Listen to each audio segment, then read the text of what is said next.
أجمعين آمنت بالله.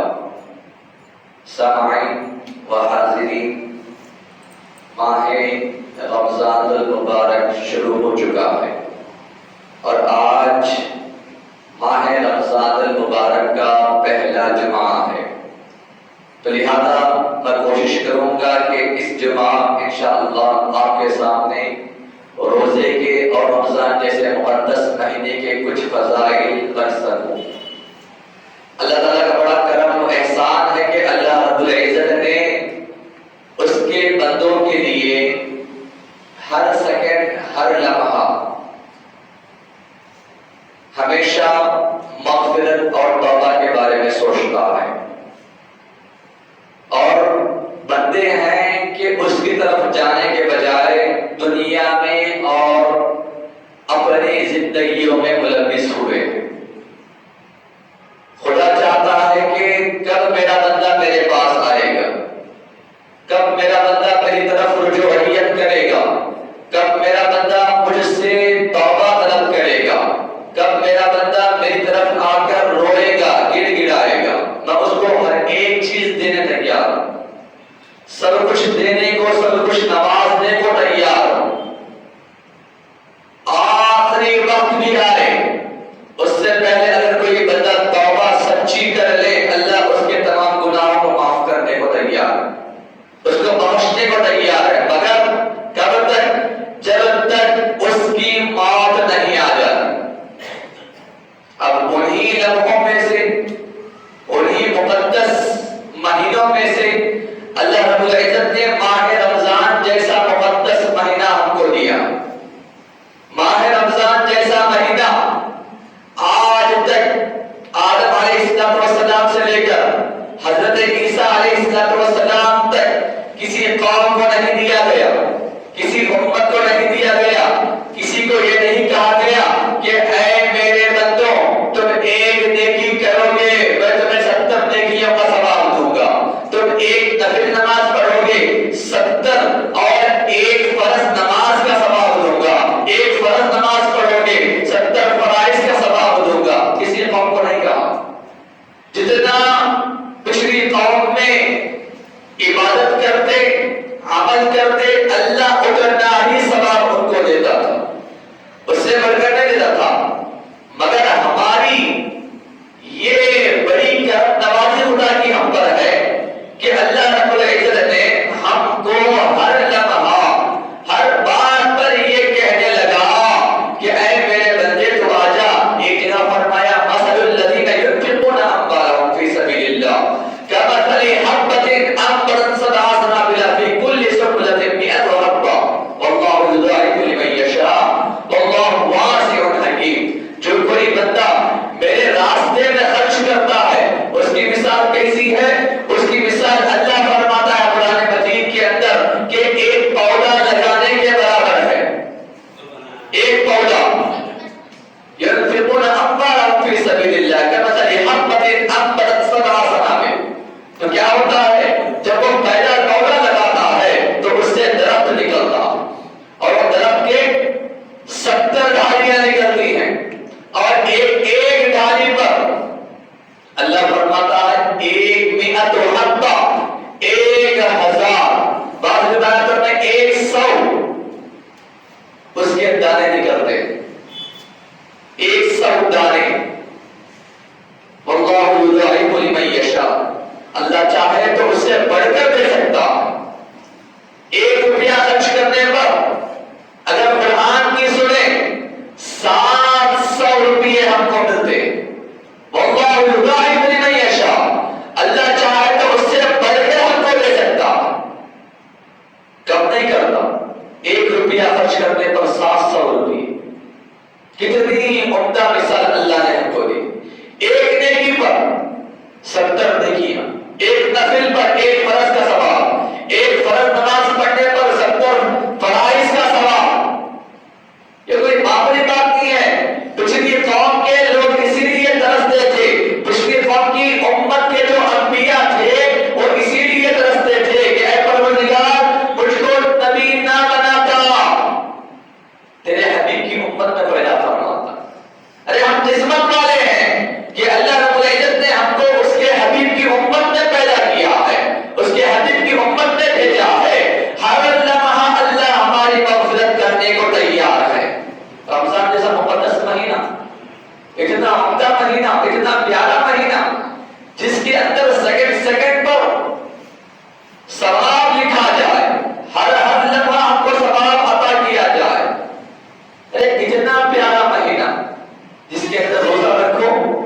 دیگر عبادت میں اللہ فرماتا ہے نماز پڑھو گے، معمولی دنوں میں معمولی ایک نماز، رمضان میں پڑھو گے 70 نمازیں، دیگر مہینے میں زکات دو گے، جتنا زکات کا ثواب ہے اتنا ملے گا، مگر رمضان کے مہینے میں کئی گنا بڑھ کر تم کو دیا جائے گا۔ اسی لیے علماء فرماتے ہیں زکات کا موقع آئے تو رمضان میں دیا کرو تاکہ ثواب بڑھا دیا جائے۔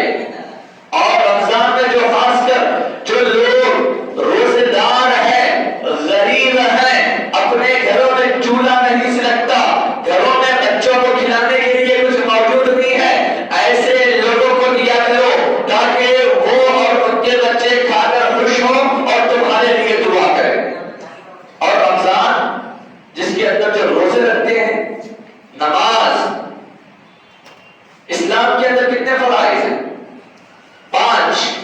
پہلا کلمہ پڑھنا، کلمہ نہیں پڑھیں گے کوئی مسلمان نہیں ہو سکتا۔ البتہ یہ الگ بات ہے کہ ہمارے آبا و اجداد مسلمان ہیں، ہم بھی الحمدللہ مسلمان گھرانے میں پیدا ہوئے، مگر اصل حقیقت، اصل اہمیت کلمے کی وہ جانتا ہے جو نیا مسلمان ہوا۔ دوسرا فرض روزہ، دوسرا فرض نماز پڑھنا۔ جب تک بندہ نماز نہیں پڑھتا وہ مکمل مومن ہو نہیں سکتا، اور جو نماز کا انکار کرتا ہے وہ کافر ہے، نماز کا انکار کرنے والا کافر ہے۔ تیسرا فرض اللہ نے زکات کو دیا ہے، جو مالدار ہیں، جو صاحب نصاب ہیں، ان کے لیے چاہیے کہ وہ زکات ادا کریں۔ اب یہاں پر دیکھیے، پہلا فرض کلمہ تو الحمدللہ سب نے پڑھ دیا۔ دوسرا فرض نماز، نماز کے لیے اللہ فرماتا ہے والخاشعین والخاشعات، اللہ کی طرف رکوع کرنا، سجدہ کرنا، اللہ کی طرف رجوع ہونا، یہ جسمانی عمل ہے، جسمانی عمل۔ اب اس کے بعد زکات، پیسوں والا جو صاحب نصاب ہے اپنے پیسوں میں سے، اپنے حصے میں سے کچھ نکال کر غریبوں میں دے، یتیموں میں دے، مسکینوں میں دے، زکات۔ اس کے بعد والا عمل، اس کے بعد والا 4واں فرض اللہ نے فرمایا وصوم رمضان، رمضان کے روزے رکھنا۔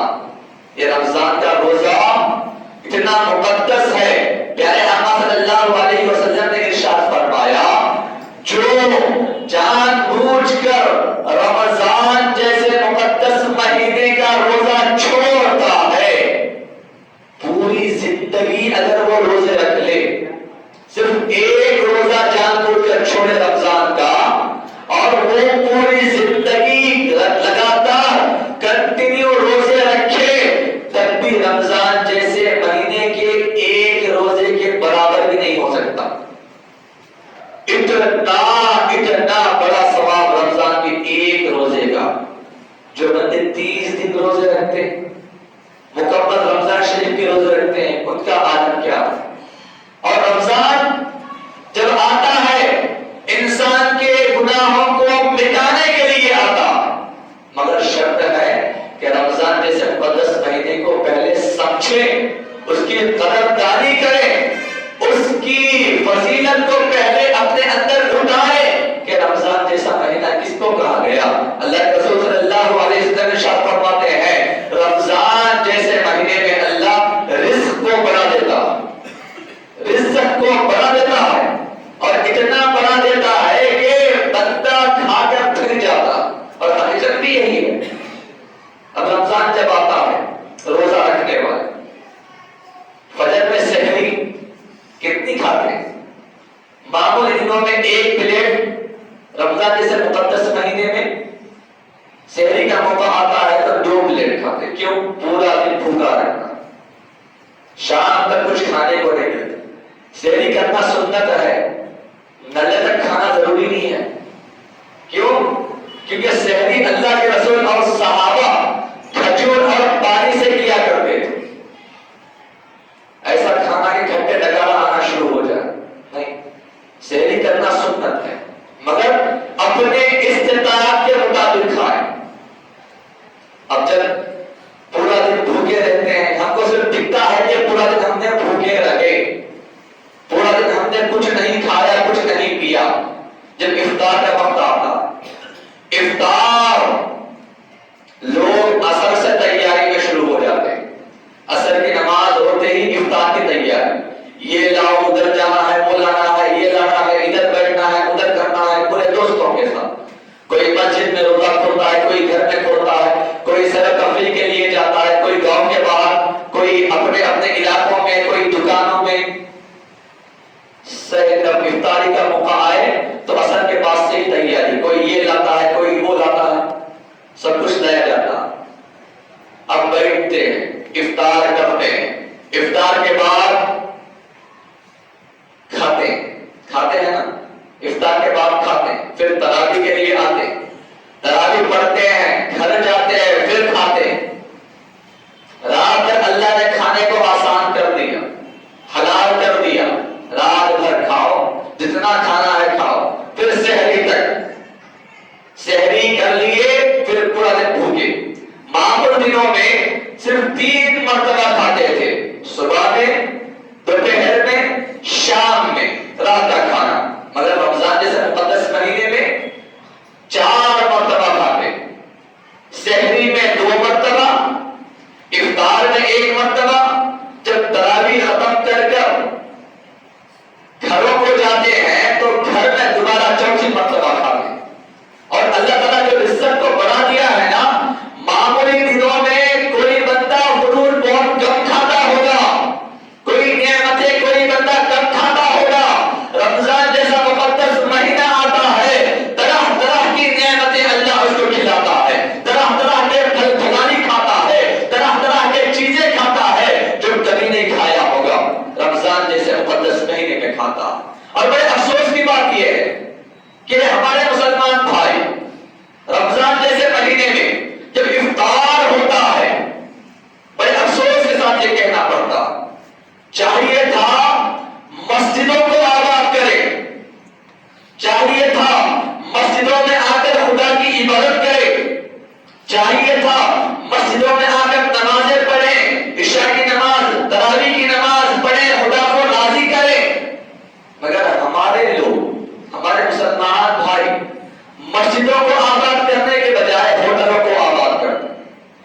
ہوٹلیں دیکھیں، ہر ہوٹل فل، ہوٹلوں کو سجایا جا رہا ہے، مسجدوں کو سجایا نہیں جاتا، ہوٹلوں کو سجایا جاتا ہے، اور پوری ہوٹلیں آپ جا کر دیکھ لیں، طرح طرح کی نعمتوں والی ہوٹلیں، طرح طرح کے غذاؤں والی ہوٹلیں، پوری ہوٹلیں بند نظر آتی ہیں اور فل نظر آتی ہیں۔ رمضان کا مہینہ ہوٹلوں کو فل کرنے کے لیے نہیں بنایا گیا، رمضان کا مہینہ ہوٹلوں میں بیٹھ کر گپے مارنے کے لیے نہیں آیا، رمضان کا مہینہ ہوٹلوں میں بیٹھ کر غذائیں کھانے کے لیے نہیں آیا، رمضان کا مہینہ آیا ہے نمازوں پڑھنے کے لیے، رمضان کا مہینہ آیا ہے مسجدوں کو آباد کرنے کے لیے، رمضان کا مہینہ آیا ہے خدا کی عبادت کرنے کے لیے، رمضان کا مہینہ آیا ہے تراویح پڑھنے کے لیے۔ کتنے لوگ تراویح پڑھتے؟ 100% اگر تراویح پڑھنے والے ہوتے پوری مسجدیں فل ہو جاتی، اور افسوس بعض جگہ تو 3-4 صفیں فل نہیں ہوتی، بعض جگہ آدھی مسجد بھی فل نہیں ہوتی۔ ہوٹلیں جا کر دیکھیں، پوری ہوٹلیں فل نظر آتی، پورے مسلمان ٹوپیاں لگا کر ہوٹلوں۔ میرے عزیزوں، دیگر دنوں میں ہوٹلوں کو آپ جائیں بیٹھیں، مگر رمضان جیسا مقدس مہینہ تو چھوڑ دینا۔ رمضان جیسا مقدس مہینہ عبادت کے لیے آیا ہے، اللہ عبادت کے لیے بنایا ہے، اور اس مہینے میں عبادت نہیں کریں گے تو کب کریں؟ پہلے آقا فرماتے ہیں، جب میں منبر پر چل رہا تھا 3 مرتبہ جبرائیل آ کر بددعا کی، میں نے آمین کہا۔ ایک وہ جو مجھ پر میرا نام سنے اور مجھ پر درود نہ بھیجے، جبرائیل نے کہا ہلاک و برباد ہو جائے وہ شخص جو آپ کا نام سنے اور درود نہ پڑھے۔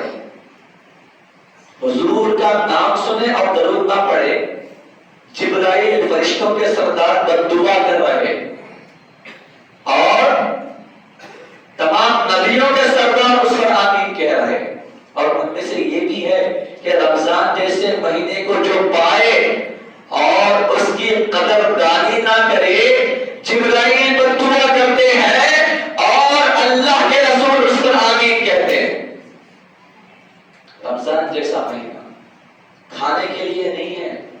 عبادت کے لیے ہے. ارے رمضان میں اللہ نے عبادت بڑھا دی ہے، شیاطین کو قید کر دیا ہے، شریر جناتوں کو قید کر دیا ہے.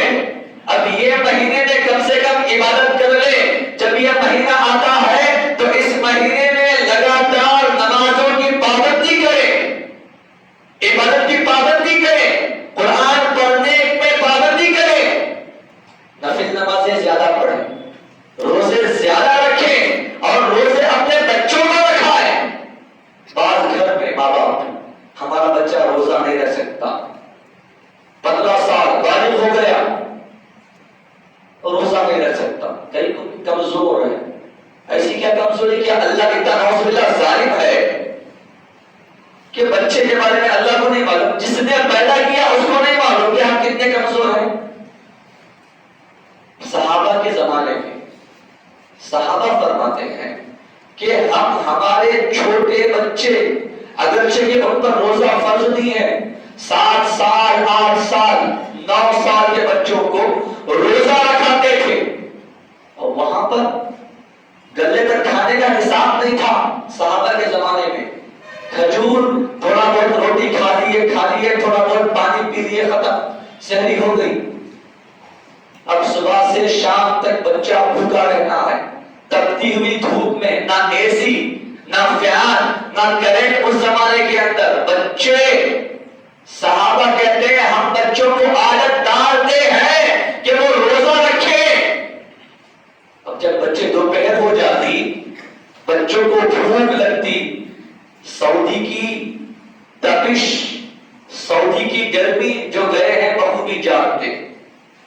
بچوں کو جب پیاس لگتی، صحابہ فرماتے ہیں کہ ہم روزہ نہیں تلواتے بلکہ ایک گڑیا دے دیتے، کچھ کھلونا دے دیتے تاکہ بچے شام تک اس سے کھیلتے رہیں اور پیاس اور بھوک کو بھول جائیں. دیکھیے عبادت کا شوق بچوں کو کب سے ڈالا جا رہا ہے. آج ماں باپ بچوں کو عبادت کا شوق کب سے ڈال رہے. بچہ بڑا بھی ہو جائے نماز نہ پڑھے، بچے کے بارے میں آپ کو کوئی فکر نہیں ہے.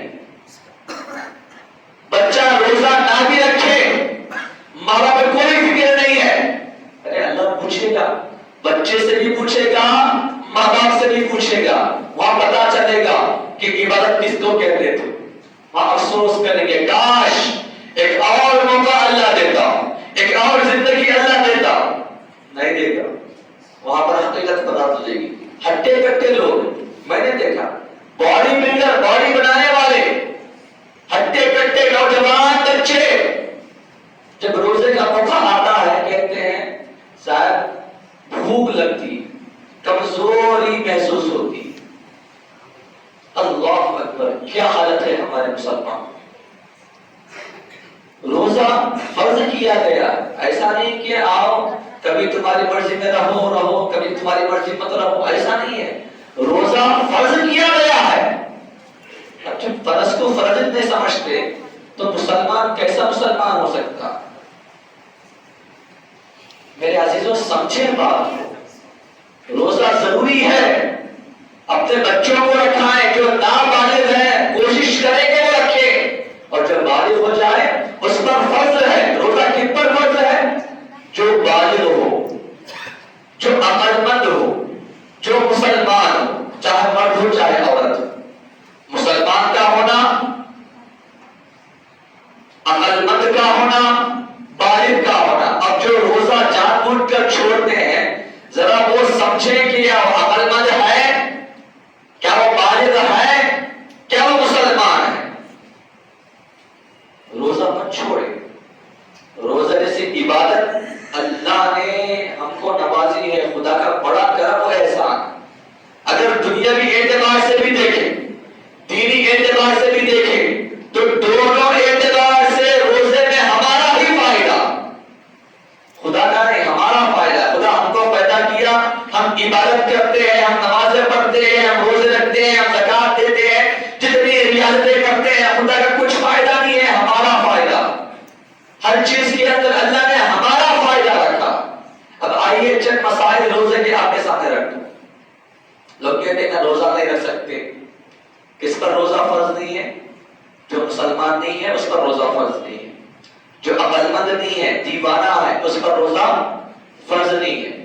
اور جو بالغ نہیں ہے، نابالغ ہے، اس پر روزہ فرض نہیں ہے. اور چند مسائل، جو بندہ بیمار ہے، کیسا بیمار؟ بخار آ گئی یا ایسا بیمار کہ ڈاکٹر نے کہا روزہ مت رکھو، وہ ڈاکٹر جو اگر غیر ہے تو اسلام کے بارے میں جانتا ہو، وہ ڈاکٹر منع کرے. یا وہ ڈاکٹر جو مسلمان ہو اور روزے کے بارے میں اس کو فضائل معلوم ہو، ویسا ڈاکٹر منع کرے تمہاری بیماری کو دیکھ کر تو روزہ مت رکھو. اور عورتوں کے مخصوص ایام میں روزہ ضروری نہیں ہے، بعد میں وہ روزہ رکھ لیں. اور نابالغ بچوں کا روزہ ضروری نہیں ہے، مگر رکھ لیں تو ثواب ماں باپ کو ملے گا. اب روزہ کس کو کہتے ہیں؟ 3 چیزیں روزے کے اندر، 3 چیزیں صبح سے لے کر شام تک، صبح صادق سے لے کر مغرب تک. کھانے سے رکنا، پانی یا کچھ اور چیزیں پینے سے رکنا، میاں اور بیوی کی عزت جو ازواجی زندگی سے رکنا. یہ 3 چیزیں، یہ 3 چیزوں سے رکنے کا نام روزہ ہے. بس پانی اور کھانا اور میاں اور بیوی کے جو ازدواجی رشتہ ہے، ازدواجی تعلقات ہیں، اس سے رکے رہنا. 3 چیزیں. بقیہ آپ کچھ بھی کر سکتے ہیں؟ نہیں. آج کے دور میں روزہ صبح سے شام تک بچہ بھوکا رہتا، پیاسا رہتا. مگر آج کے دور میں نوجوان بچوں کا جو حقیقت میں روزہ ہے، واٹس ایپ کا روزہ، فیس بک کا روزہ، ٹویٹر کا روزہ، انسٹاگرام کا روزہ، جو سوشل میڈیا کے ایپس. صبح سے شام تک نوجوان بچوں کو چاہیے کہ وہ فون استعمال نہ کریں. فون کا روزہ آج کے دور میں ضروری ہے. یاد رکھیں، صبح سے شام تک بچے بھوکے رہ جائیں گے، فون کے اندر اگر لگ جائیں گے تو نہ جانے کتنے چیزیں اس کے اندر ختم کر دیں گے. کتنے گیم کھیلتے کتنے گھنٹے وہ اپنے معاملے میں، اپنے دن کے اندر کتنے گھنٹے ختم کر دیں گے. ضروری ہے کہ فون کا استعمال جتنی ضرورت ہے اتنا ہی استعمال کریں، اس سے زیادہ استعمال کریں. ہاں استعمال کرنا چاہتے ہیں، بیانات سنیں، قرآن سنیں، نعتیں سنیں، اچھی باتیں سنیں، مگر فضول فون کا استعمال کرنا بھی روزے کی حالت میں گناہ. روزہ ہو تو جائے گا مکروہ، مگر مکروہ ہوگا. جتنا ہو سکے قرآن سنیں اور قرآن پڑھنے کی کوشش کریں. رمضان جیسا مہینہ کم سے کم فون کو بازو رکھ دیں. اللہ نے شیطان کو قید کر دیا ہے، ہم کو چاہیے کہ ہم فون کو قید کر دیں، کیونکہ یہ بہت بڑا شیطان ہے آج کے دور میں نوجوانوں کو برباد کرنے میں. اس کو بازو رکھ دیں. نوجوانوں سے خاص کر میں یہ التجا کرتا، جتنی ضرورت ہے اتنا ہی استعمال کریں، اپنا وقت ضائع نہ کریں. اللہ نے رمضان جیسا مہینہ ہمارے لیے نعمت بنا کر بھیجا ہے، ہم کو چاہیے کہ اس نعمت کو ہم سمجھیں، جتنا ہو سکے خدا کی عبادت کرنے کی کوشش کریں. اور ساتھ ساتھ ایک اور مسئلہ میں آپ کے سامنے بیان کروں. رمضان کے اندر روزہ اگر کوئی رکھے، بعض لوگوں میں یہ غلط فہمی ہوتی ہے کہ روزے کے اندر اگر کان میں دوا ڈال دیں، سر پر تیل لگائیں، آنکھوں میں سرما لگائیں، ناخن کاٹیں، روزہ ٹوٹ جائے. نہیں ٹوٹتا، نہیں ٹوٹتا. ناخن کاٹنے سے روزہ نہیں ٹوٹتا، بال کاٹنے سے روزہ نہیں ٹوٹتا. یاد رکھیں، آنکھوں میں سرما لگانے سے روزہ نہیں ٹوٹتا، کان میں دوا ڈالنے سے، ناک میں دوا ڈالنے سے روزہ ٹوٹتا ہے. مگر کب؟ جبکہ حلق میں اس کی دوا محسوس ہو، اس کا اثر محسوس ہو. اور بعض لوگ بھول کر کھا لیے، بھول کر کوئی چیز پی لیے، اس سے بھی روزہ نہیں ٹوٹتا. اکثر لوگ کیا کرتے ہیں، بھول کر کھا لینے پر روزہ ٹوٹ گیا سمجھ کر کھانا پینا شروع کر دیتے. بھول کر کھانے سے، بھول کر پینے سے روزہ نہیں ٹوٹتا ہے. ان چیزوں کا خاص کر خیال رکھیں اور روزہ اپنے بچوں کو رکھانے کی کوشش کریں، خود رکھنے کی کوشش کریں. جو شوگر پیشنٹ ہے،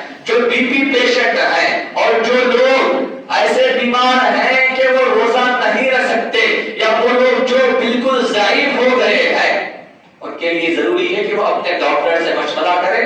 اگر استطاعت رکھتے ہیں روزہ رکھنے کی تو رکھیں, استطاعت نہیں رکھتے ہیں تو مت رکھیں. بعد میں اگر صحت مند ہو تو وہ روزہ قضا کر لے. ایک اور مسئلہ آپ کے سامنے,